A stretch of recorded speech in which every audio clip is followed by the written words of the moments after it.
The views that are going to be presented are not necessarily ANC Youth League views, nor are they strict ANC policy positions.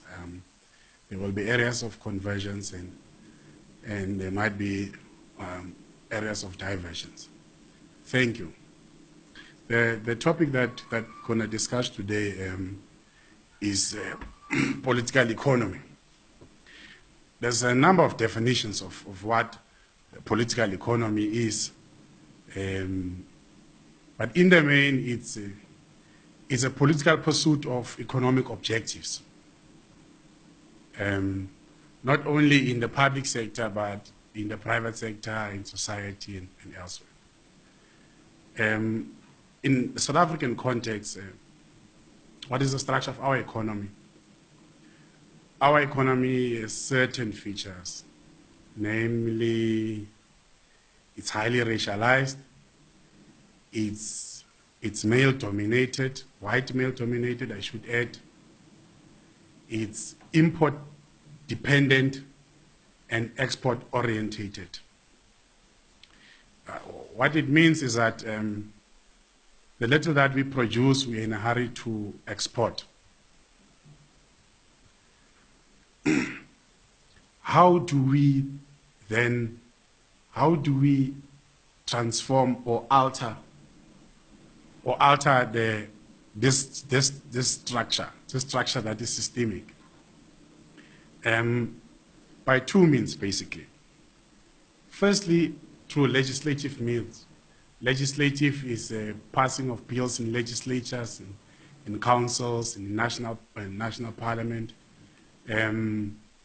pressing political topicals like land, nationalization of mines, which are instruments that goes towards altering and ultimately transforming the structure of the South African economy that is bourgeois.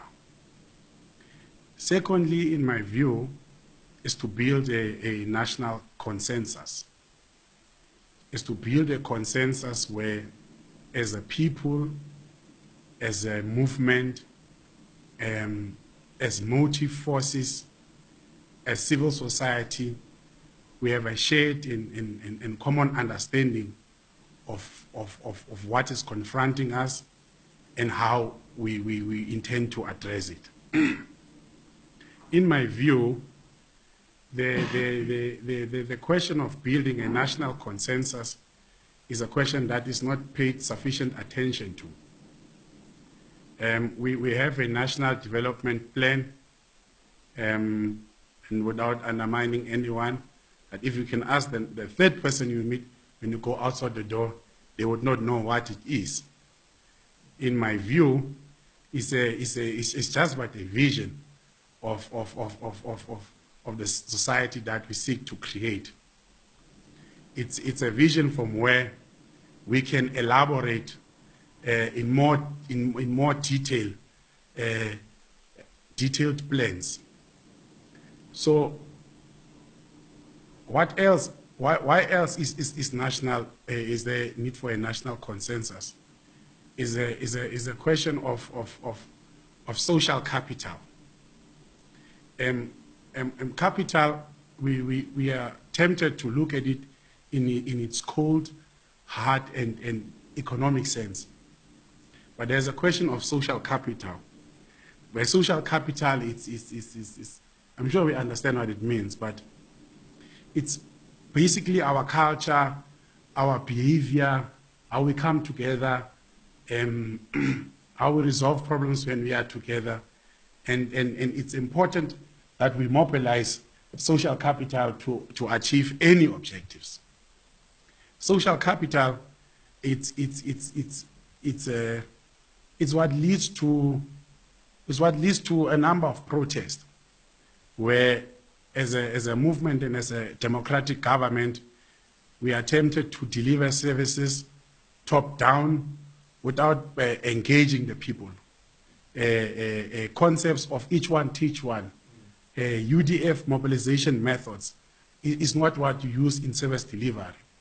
So because we have not mobilized the people, the motive force don't understand what we want to do. And the motive force express themselves, stratified as it is, they express themselves firstly by burning the tar road, by blocking the tar road, and there are other ways that the motive force, the other segments in the motive forces seek attention. Well, recent examples is Northwest. A couple of hospitals are closed. That is not what we need as a people and as a country. How do I think we should using these two instruments, legislative and building a national consensus, understanding, having a common vision. Legislatively, I think we should develop a more comprehensive, integrated policy response to industrial development.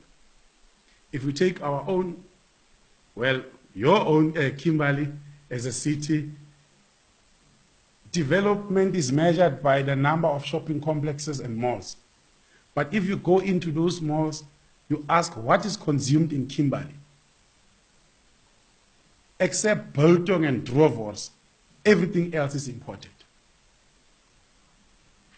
Is that actual economic growth? In heterodox thought, no. But maybe in mainstream conservative economic thought, you might argue that. In addition to building comprehensive integrated policy, we need stronger coherence between micro and macroeconomic policy. At a macro level, at a monetary policy level, there's certain good objectives. But for instance, to industrialize the economy, to create a black stratum, a black industrialist. But at a micro level, how does CEDA and the other development finance institutions support it? They fund hairdressers, they fund car washes, which are maybe good survivalist initiatives, but it proves clearly how incoherent our spending is. Skills that would make any person with a certain qualification productive. And we need to finance labor-intensive developments. If we look at how the PIC finances major initiatives, it's largely in the services sector, or almost exclusively in the services sector. So those are my views. Those are my views that I think how we can alter the structure of the South African economy. But to do that, you need a capable state. You need an able state. You need an incorruptible civil servant cadre. You need a state that would not outsource even buying of toilet paper, where they can just go to Pick and Pay. If you want to advertise a tender, and so must come, how are you going to supply? And it's something simple. You just need to order, go to Pick and Pay, and get the toilet paper. I understand the somewhat developmental objectives of the tenderization or the tender system. But what does that state need? That state needs an able and capable movement. A movement that has integrity. A movement that is consistent ideologically. A movement that does not have a theory depending on who's the leader. In summary, there are certain threats to what I've briefly raised. There are certain threats, and And I wish to acknowledge that I borrow from Amilcar Cabral when he addressed the Tricontinental Conference. Somewhere in that speech, he says also, must no difficulties and blah, blah, blah.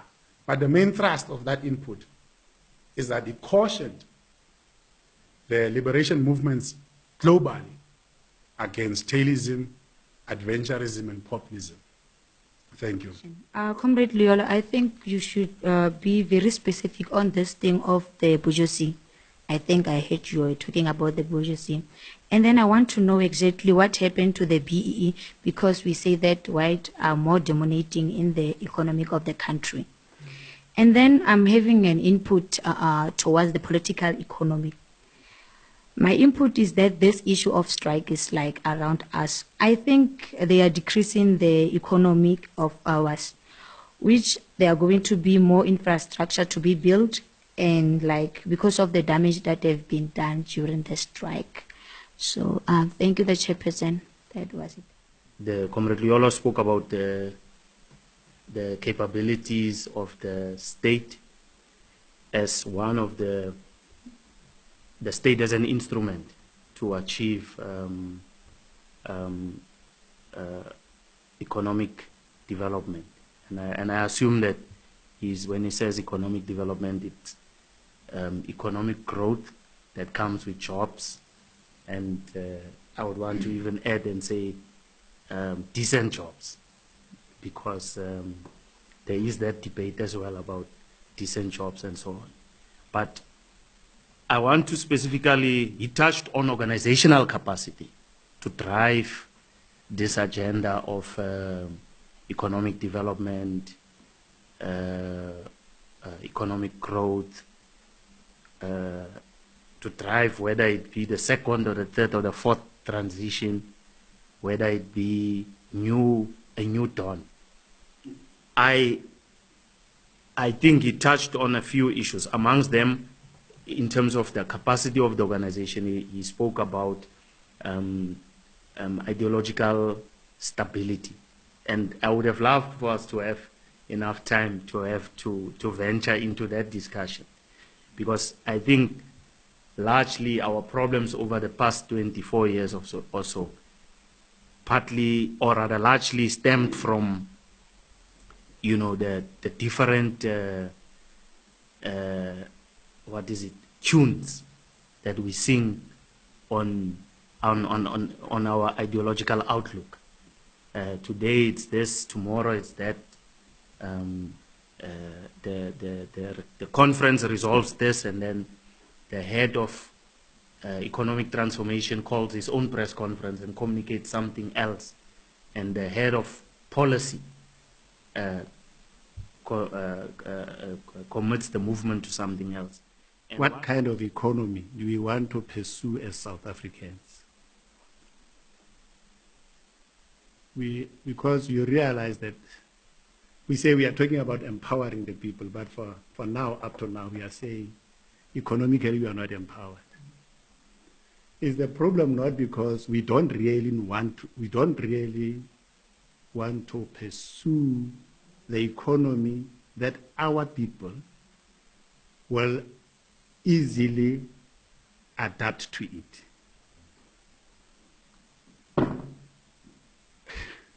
Sometimes I don't know how to put it, but I'm really struggling, because as Africans, what kind of economy as Africans do we pursue, or did we pursue, which was advantageous to the African people? I must say I agree with you. Free education is really a need. However, my question is education really supposed to be free for all, even those that can afford it? Number two, I thought you would also talk about education, particularly tertiary education, funding qualifications that are going to respond to the economic need of the country. Because of what we do not do lately is that our education system does not directly talk to what we need to prosper economically as a country. So now we currently have a qualification surplus of administrators in South Africa. Hence, you see a lot of students, a lot of graduates who have done your B public admin and all these other ones. A lot of them are sitting at home, and yet we are still complaining about having unskilled people in South Africa. It's probably because we allow our people to go study degrees and courses that we don't necessarily need at that point in time to go forward. So I thought Comrade would have also touched on that. How do we respond to our education vis-a-vis economy? What I can say may or may not be the barriers to entry for our people into the mainstream economy. And maybe to ask maybe if it's not what should be our starting point. Because from my understanding, a government is there to create an enabling environment for the private sector to then thrive and then thus create jobs for the economy. I believe the government of the day has done that successfully and continues to post the 24 years. In fact, if you go back, you'll find that the main reason why apartheid came to an end was because the state was no longer able to create an enabling environment for business, or rather the people made sure that it was no longer a comfortable situation, or the country was no longer an investable destination for external investors, what they call capital inflow or whatever. So we've done that as an ANC government to create now an enabling environment for investment. Yet we are sitting with a private sector that continues not to play ball or play fair, if I can put it that way.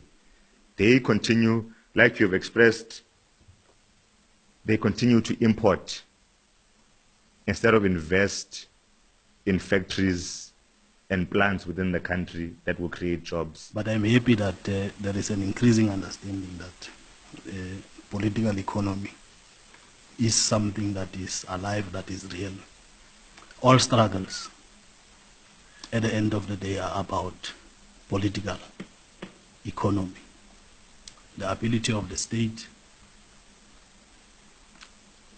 to, at a particular point in time, as he says, discipline and its allocative efficiencies, that which it extracts from the private economy, to what extent is it distributing it efficiently. We had iron ore and manganese these days. It's quite the past things in the mineral sector. The gold industry, as you can see in Driefontein, our gold mines are extremely deep. They have been mined over the last 150 years. People are dying. You need extremely special skills to can be able to access some of the shafts. If you go to present day Velcom, there are people that are literally living underground forever. They are not coming out. They are staying there, but they have mastered the art of taking out the gold.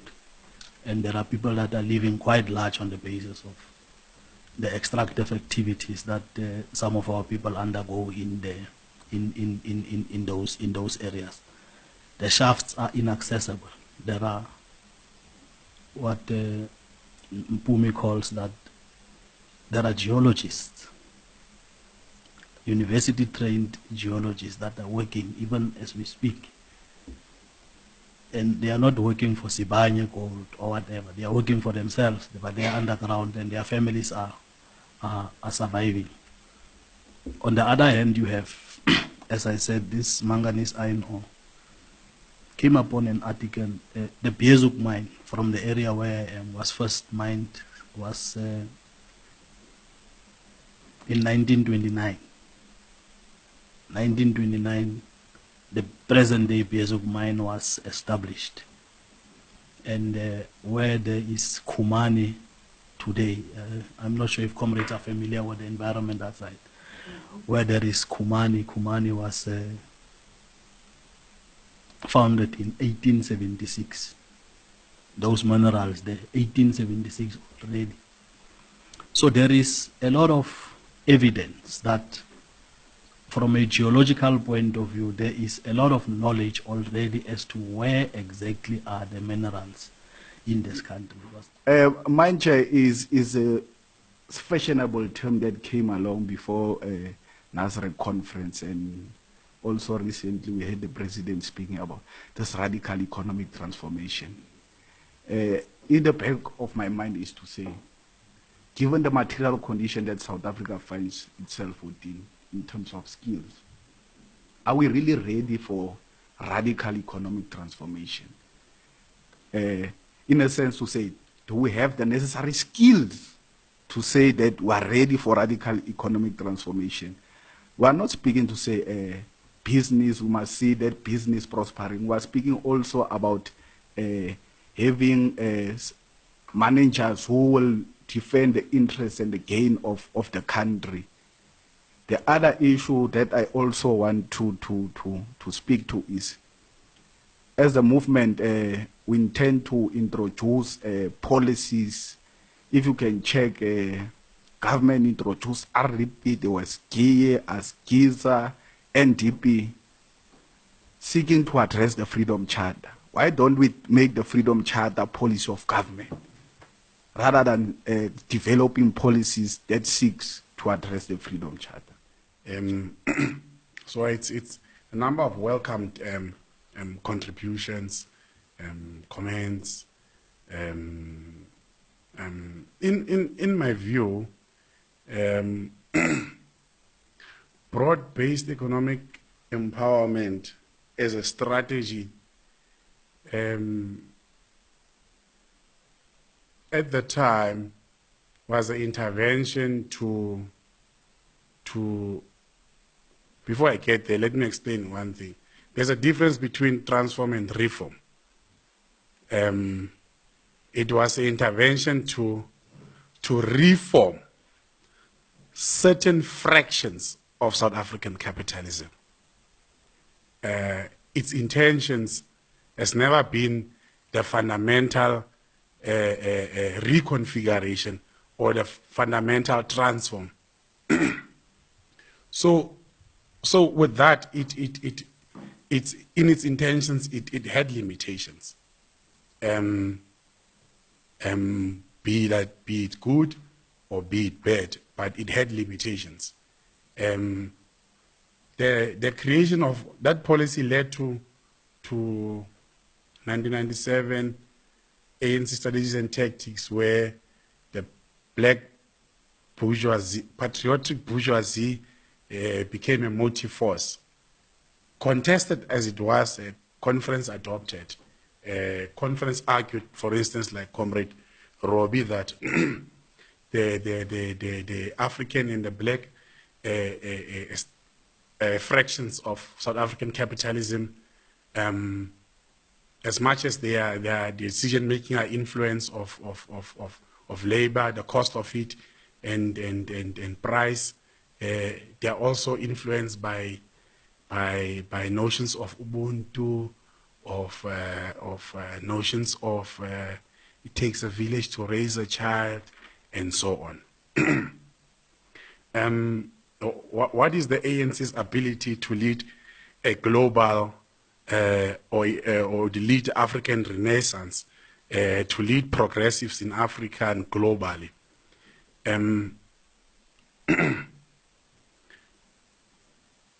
In my view, there's areas of successes, but at the ANC's own admission, the ANC, the last two congresses, is where the ANC openly discussed question of organizational renewal.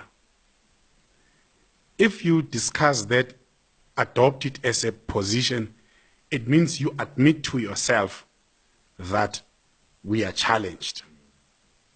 And if you adopt that, it means it comes to the questions that some of the comrades pose. What is the ability of the PEC and so forth? At the ANC's own admission, at 2 consecutive conferences, is that there's a need for organizational renewal.